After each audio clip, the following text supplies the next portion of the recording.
Prince Harry didn't just lose a case today, he lost something far bigger. There was no speech, no wave, no dramatic glance at the cameras, just a tightened jaw and the heavy sound of courtroom doors closing behind Prince Harry. In that moment, he didn't simply lose a case, he lost the war he had spent years convincing himself he was destined to win. Because what the headlines later reduced to a setback was anything but minor.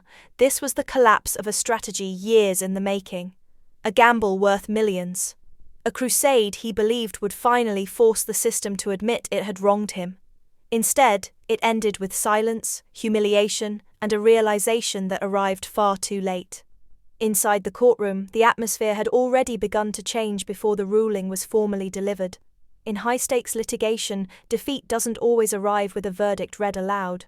Sometimes it arrives quietly, in the space between words, in a pause, in a look. Witnesses inside the room described a moment when the temperature seemed to drop. Prince Harry sat upright, waiting, expecting something, recognition perhaps, or at least acknowledgement. He had spent hours pouring emotion into testimony about betrayal, trauma, and the damage done by the press. He believed the weight of his story would matter. His lawyers, however, were no longer listening to the emotion.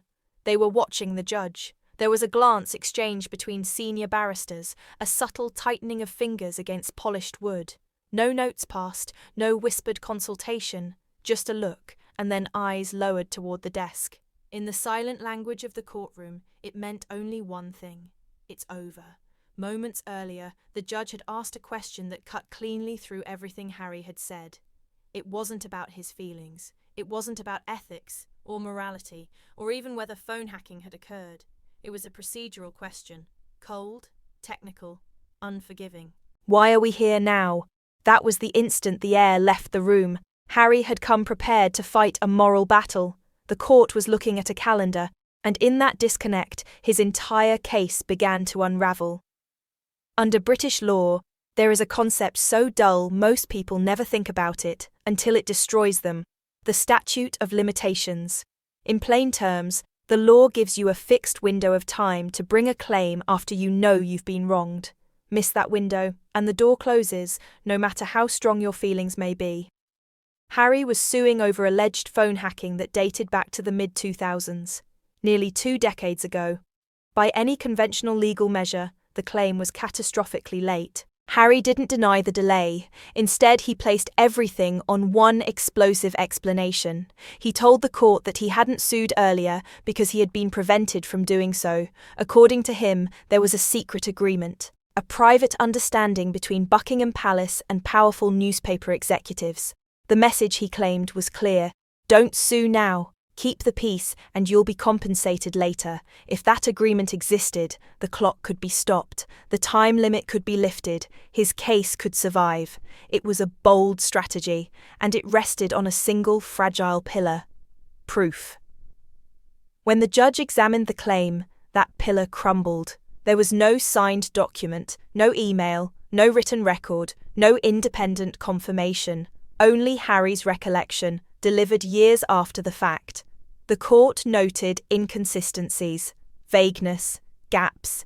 Even lawyers who represented Harry during that period appeared unaware of any such binding deal. Then came the detail that sealed the outcome: the timeline. Court records showed that Harry had known about phone hacking years earlier. He had discussed it. He had consulted legal advice. He wasn't isolated. He wasn't powerless. He was wealthy, connected, and fully capable of acting. He chose not to. And in the eyes of the law, hesitation is not oppression. Waiting is not coercion. The clock doesn't stop because someone hopes for a better moment. That was the trap. Not emotion, not conspiracy. Time. When the judge ruled that the majority of Harry's claims were time-barred, the case didn't weaken. It collapsed. Entire sections were struck out, years of preparation erased in a single legal stroke. And then came the consequence Harry seemed least prepared for. In the British legal system, losing isn't symbolic. It's financial. Unlike in the United States, where each side often pays its own legal costs, the UK operates on a brutal principle: the loser pays. Not just their own lawyers, but the other sides as well. This wasn't a small dispute. This was high court litigation involving elite barristers, senior counsel, and years of preparation. Legal experts estimate costs at this level can spiral into the millions. By losing on a technicality, Harry didn't just lose face. He triggered a financial avalanche. Every hour billed by the opposing legal team now landed squarely on him. This wasn't punishment, it was procedure. Cold, mechanical, and devastating. The irony was almost unbearable. In trying to hold the press accountable, Harry was now funding them. Every failed argument meant another check written to the very institutions he claimed had harmed him. The louder the fight, the higher the bill. Observers noted that as Harry left the courtroom, there was no visible rage, just tension, disbelief, the expression of someone realizing too late that conviction doesn't override consequence. And then came the comparison that twisted the knife deeper. Court documents revealed that Harry wasn't the only royal targeted by phone hacking. His brother, Prince William, had been affected too. Same injustice, same adversary, but a radically different response. Years earlier, William handled the matter quietly. No cameras, no public crusade.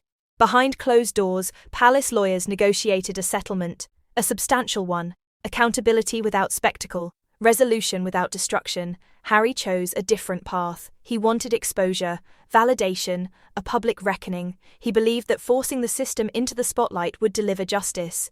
Instead, it delivered a bill. That contrast is impossible to ignore. One brother understood the system and navigated it. The other tried to challenge it with emotion. The law rewarded the strategist. It punished the crusader.